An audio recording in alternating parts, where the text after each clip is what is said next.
Stove వెలిగించాలి. Tick వెలిగించు. Tick వెలిగించావా? గిన్నె తీసి ఇక్కడ పెట్టు. స్టవ్ మీద పెట్టు. పెట్టావా? ఇప్పుడు ఆయిల్ పోయి 2 స్పూన్ల ఆయిల్ పోసాక ఉల్లిపాయలు తీసుకుని ఉల్లిపాయలు కట్ చేయి. కట్ చేస్తావు ముందే. అందులో వేసేసి వేపే, గట్టి పెట్టి వేపే. ఎలా వేపుతున్నావు? గట్టి పెట్టి ఇట్లా ఇట్లా వేపాలి. వేపాక అందులో చికెన్ కడిగేసావా? శుభ్రంగా చికెన్ కడిగేసావా? చికెన్ తీసి అందులో వేయి.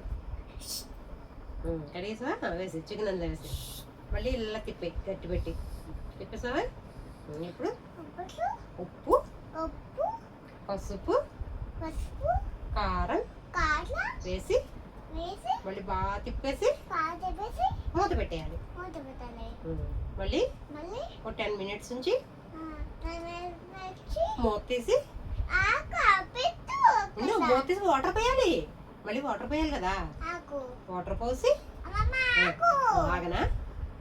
రాక్ పెప్పర్ సిజరా, రాక్ పెప్పర్ సిజర్.